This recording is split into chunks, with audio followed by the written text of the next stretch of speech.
Dear students, स्वागत है आपका अपने यूट्यूब चैनल मनोहारी मैथ्स में। आप सभी लोगों को 75वीं स्वतंत्रता दिवस की हार्दिक शुभकामनाएं। आज हम लोग समांतर श्रेणियां के अंतर्गत समांतर श्रेणी के n पदों का योगफल ज्ञात करना सीखेंगे। सबसे पहले सूत्र का निगमन देखते हैं, ये कैसे है। तो आइए, आप जानते हैं कि कोई भी समांतर श्रेणी जिसका प्रथम पद a हो और सार्वंतर d हो, वह श्रेणी के जो पद होते हैं वह a plus d, a plus 2d, a plus 3d ऐसे चलता रहता है और उसका अंतिम पद tn होता है, या tn पद को हम यल भी कह सकते हैं। अब अगर हम इसको पूरी तरह से अगर लिखें तो अगर अंतिम पद यल है तो उससे पहले वाला पद यल माइनस डी होगा और उसके पहले वाला पद यल माइनस 2d हो जाएगा और उसके पहले वाला पद यल माइनस 3d हो जाएगा। तो यहाँ पर हम अंतिम तीन पद लेते हैं। अगर इसको हमको योगफल ज्ञात करना हो तो ऐसे हो जाएगा। योगफल को हम लिखते हैं यस एन का मतलब सम ऑफ n टर्म्स, n पदों का योगफल। अगर इसमें n पद हैं तो सबसे पहले इस श्रेणी के पदों को अगर हम जोड़ना चाहते हैं तो उसको हमको यूं लिखना पड़ेगा a प्लस डी। यहाँ कोष्ठक में लिख देता हूँ ताकि पता चलेगा कि प्रथम पद कौन सा है और द्वितीय पद कौन सा है। इसी तरीके से तीसरा पद भी हम लिख देंगे और इसको हम डैश डैश डैश कर देते हैं और प्लस में आ जाएगा यल माइनस 2d, ये भी जुड़ जाएगा और प्लस का चिन्ह लग जाएगा, यल माइनस डी और प्लस यल हो जाएगा। यानी कि समांतर श्रेणी के जो पद हैं उन पदों को बीच में धन का चिन्ह दे करके लिख देंगे तो वह जुड़ा हुआ समझ लेंगे आप, और उसमें उसको हम लिखेंगे यस यन से। एक बात है यहाँ पर देखा जाए, जैसे हमारे लिखा हो कि 2 धन 3 धन 4 धन 5, ये समांतर श्रेणी में है। ये भी इसको हम जोड़ें तो 2 3 5 5 4 9 9 5 14 हो जाएगा। अगर मान लीजिए कि इसके क्रम को हम पलट देते हैं, 5 धन 4 धन 3 धन 2 कर दें तो 5 4 9 3 12 12 2 14 हो जाएगा। इसका मतलब ये हो गया कि किसी समांतर श्रेणी के पदों को जोड़ दिया जाए और उनके क्रम को उलट करके अगर जोड़ा जाए, योगफल पर कोई प्रभाव नहीं पड़ता है। तो ठीक इसी तरीके से अगर हम इसको लिख देते हैं, ये लिख दें, इस यल को हम यहाँ ला देते हैं और यल माइनस 2d हो जाएगा, फिर यल माइनस डी हो जाएगा, यल माइनस 2d हो जाएगा प्लस डैश डैश डैश, और यहाँ a प्लस 2d हो जाएगा और a माइनस डी यहाँ हो जाएगा और फिर यहाँ ये जो प्रथम पद है वो अंत में चला जाएगा। इस तरीके से अगर इनका जोड़ देखा जाए तो जोड़ में तो कोई प्रभाव नहीं पड़ना चाहिए। पहले भी यस एन था, अभी भी यस एन रहेगा। अब इसको अगर जोड़ दिया जाए, जब जोड़ेंगे यहाँ प्लस करेंगे तो यस एन और एस एन मिल करके 2SN हो जाएगा, और जब जोड़ेंगे तो ए में जब यल जुटेगा तो यह हो जाएगा a प्लस यल। फिर a प्लस डी में जब यल माइनस डी जोड़ेंगे तो d और d यहाँ है, चिन्ह विपरीत है, पद बराबर है तो d कैंसिल हो जाएगा और यहाँ a प्लस यल मिल जाएगा। ठीक इसी तरीके से plus 2d minus 2d cancel हो जाएंगे तो a प्लस यल मिल जाएगा, प्लस डैश डैश डैश कर देते हैं और यहाँ यल minus 2d a plus 2d ये भी कैंसिल हो जाएगा तो यहाँ पर भी a प्लस यल हो जाएगा और यहाँ भी a प्लस यल और अंत में भी a प्लस यल मिलेगा। यानी कि ऐसा हम इधर लिख सकते हैं। तो देखा जाए कि ये कितने पद हैं इसमें, तो एक पहला पद, दूसरा पद, तीसरा पद, चौथा पद, पांचवा पद, इसी तरीके से nवां पद है और nवां पद को ही लास्ट टर्म कहा गया तो यल से लिखा गया है। मतलब इसमें n पद हैं, इसमें भी n पद हैं, तो फलतः इसके योगफल में भी n पद होंगे। अब एक तथ्य और देखा जाए, जैसे मान लीजिए कि हम लिख रहे हैं 5 धन 5 धन 5 धन 5, तो योगफल करेंगे तो कितना हो जाएगा? 5 5 10 5 15 5 20 हो जाएगा। तो 5 को 4 बार जोड़ा गया है तो यह 20 आया है। अगर हम ऐसे न जोड़ करके सिर्फ हम 4 में 5 का गुणा कर दें तब भी तो 20 हो जाएगा। 5 को कितनी बार जोड़ा? 4 बार जोड़ा, तो 4 में 5 का गुणा कर देंगे तो 20 हो जाएगा कि नहीं हो जाएगा? बिल्कुल हो जाएगा। ठीक उसी तरीके से यहाँ a plus L A plus L A plus L A plus L कितनी बार है? n बार है। n बार है तो यहाँ हम ऐसे भी कर सकते हैं n गुणे a प्लस एल। ये जैसे 5 धन 5 धन 5 4 बार है तो 4 गुणे 5 लिखे, वैसे ही a plus L A plus L A plus L अगर n बार है तो n से गुणा कर देंगे। अब हम देखते हैं कि Sn बार ये 2Sn आ गया है, हमको Sn का मान ज्ञात करना है, तो Sn बराबर हो जाएगा n/2 into a plus L. ये हमारा किसी समांतर श्रेणी का अगर प्रथम पद a हो और अंतिम पद l हो और उसमें पदों की संख्या n हो तो n पदों के योगफल का सूत्र Sn बराबर n/2 into a plus L बन जाता है। लेकिन ये कोई जरूरी नहीं कि हर एक समांतर श्रेणी में उसका अंतिम पद भी दिया हो।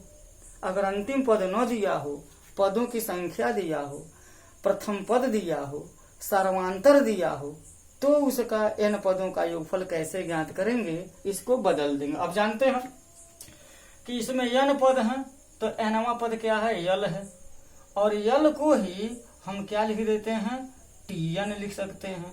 Tn बराबर होता है a plus n-1 into D. ये सूत्र हम प्रीवियस वीडियो में डेरिवेशन किए थे, इसकी जानकारी आप वहां से ले सकते हैं।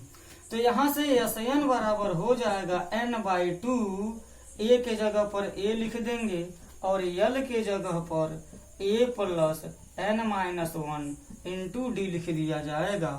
तो Sn बराबर n/2 a प्लस a सजाती है तो 2a हो जाएगा, n-1 इंटू डी हो जाएगा।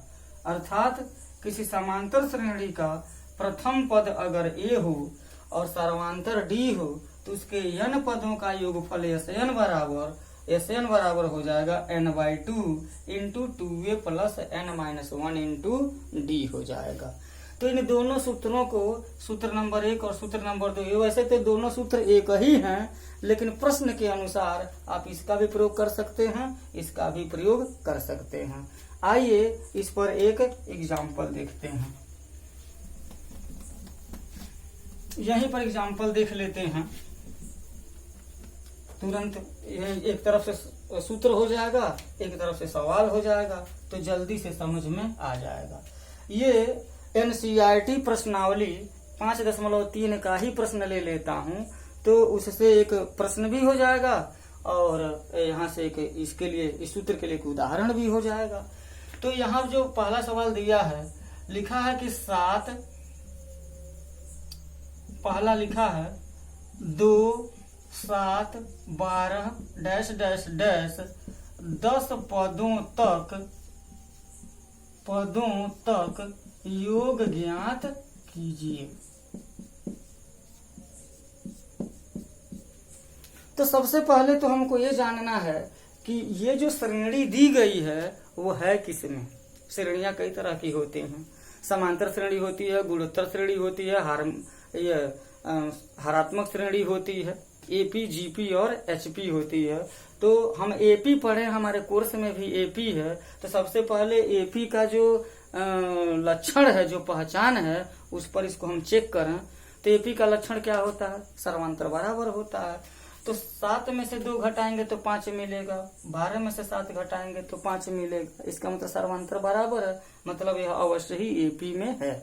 और एपी के 10 पदों का योगफल हमको ज्ञात करना है। तो यहाँ हम देख लेंगे यहाँ सबसे पहले तो हमको लिखना पड़ेगा कि यहाँ a बराबर 2 है, d बराबर 5 है और n बराबर क्या दिया है, 10 दिया है। 10 पदों का योगफल। प्यारे बच्चों, सबसे पहले प्रश्न को पहचान करके उसको अपने जो याद किए हैं सूत्र, उस सूत्र से उसको जोड़ना है, क्योंकि अब परीक्षा में प्रश्न दिया रहेगा और सूत्र आपके माइंड में है, अभ्यास आपके माइंड में है, आप उससे परिचित हैं तो तुरंत आपको क्लियर हो जाएगा कि क्या दिया है और क्या ज्ञात करना है, और उसे ज्ञात करने के लिए हमें किस तरह के सूत्र का प्रयोग करना पड़ेगा। तो प्रश्न को पढ़ना, उसकी पहचान करना और सूत्र का चयन करना। अगर आपको आ गया तो यह एक सवाल दिया गया है, एक सूत्र है, एक सवाल का उदाहरण है, इसकी सहायता से आप हजारों सवाल हल कर सकते हैं। तो उद्देश्य यही है कि आपको सूत्र समझ में आ जाए और प्रश्न की पहचान करने के लिए आ जाए।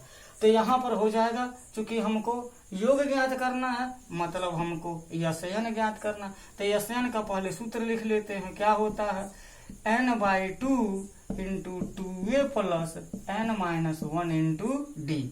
अब कितने पदों का योगफल ज्ञात करना है, तो 10 पदों का योगफल ज्ञात करना है। यस 10 बराबर क्या हो जाएगा, 10/2, 2 गुणे 2 धन 10 ऋण 1 गुणे d का मतलब हो जाएगा 5। सूत्र में सही सही मान भरना हमको सही आंसर की ओर ले जाएगा। तो यहाँ हो जाएगा 2 पंजे 10 हो जाएगा, कोष्ठक हल करेंगे, 2 दूना हो जाएगा 4 धन 10 में से 1 घटेंगे तो 9 हो जाएगा और 9 पचे हो जाएगा 45 बराबर 5 गुणे 45, 4 हो जाएगा 49 और इधर बराबर हो जाएगा 5 9 45 के 5 हासिल 4, 5 चौके 20 और 20 4 24 हो जाएगा। अर्थात ये जो श्रेणी दी गई है उस श्रेणी के 10 पदों का योगफल 245 हो जाएगा यदि प्रथम पद 2 हो और सार्वांतर क्या हो, 5 हो। तो मैं समझता हूं कि आपको यह प्रश्न समझ में आ गया होगा, सूत्र भी समझ में आ गया होगा। एक प्रश्न और देखेंगे। दूसरा प्रश्न लेते हैं। 34, 32, 30 डैश डैश डैश 10 इतने पद हैं इसमें। ये जो है श्रेणी है, इसके पदों को का हमको योगफल ज्ञात करना है। तो सबसे पहले हम ये देख लें कि ये कौन सी श्रेणी है। तो 32 में से 34 घटेगा तो ऋण 2 होगा, 30 में से 32 घटेगा तब भी ऋण 2 होगा। सर्वांतर बराबर है, इसका मतलब यह एपी में है। अब एपी में है तो इसका हमको योगफल ज्ञात करना है। तो योगफल के लिए हम यहाँ पर प्लस लिख सकते हैं और योगफल ज्ञात करने का सूत्र देखिए। इस सवाल को मैं सूत्र से जोड़ना चाहता हूं। यहाँ पर देखेंगे तो प्रथम पद भी मालूम है, अंतिम पद भी मालूम है, लेकिन एक की कमी है। यहाँ ये नहीं बताया गया है कि इसमें कितने पद हैं और कितने पद हैं। तो n भी चाहिए हमको, a भी चाहिए। ए तो मालूम हो जाएगा, a 34 हो जाएगा, l जो है 10 हो जाएगा, लेकिन n नहीं मालूम है। तो इस प्रश्न में सबसे पहले n ज्ञात करना पड़ेगा। n ज्ञात करने के लिए क्या है, ध्यान, माना कि इसमें जो है n पद हैं। मान लिया कि श्रेणी में n पद हैं तो nवां पद क्या हो जाएगा, 10 हो जाएगा। और सूत्र होता है a plus n-1 into D बराबर tn। तो यहाँ a बराबर कितना हो जाएगा, 34। n बराबर कितना होगा, n तो हमको ज्ञात करना है। d का मान कितना होगा, ऋण 2 है, बराबर tn 10 हो जाएगा।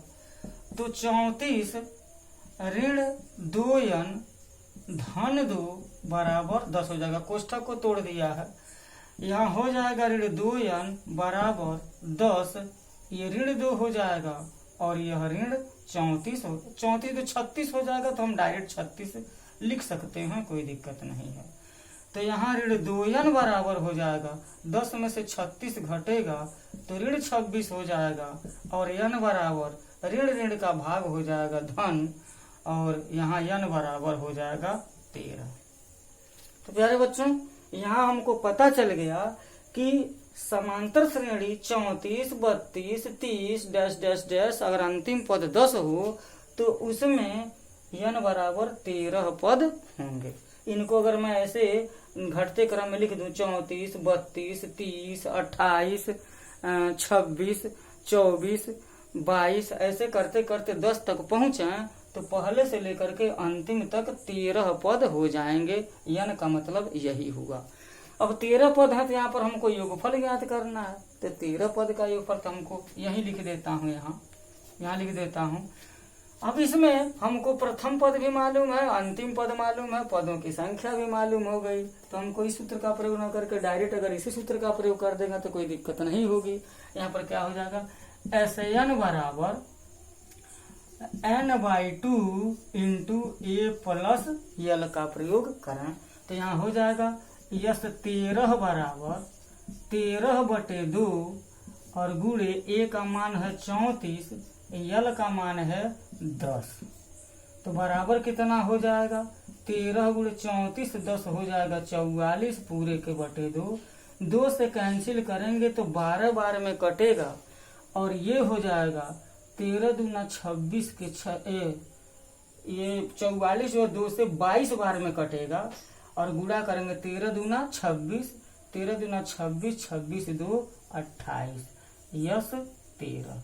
मतलब साफ है कि इस श्रेणी में 13 पद हैं और उन 13 पदों का योगफल 286 आ जाएगा। तो प्यारे बच्चों, इस वीडियो में इतना ही।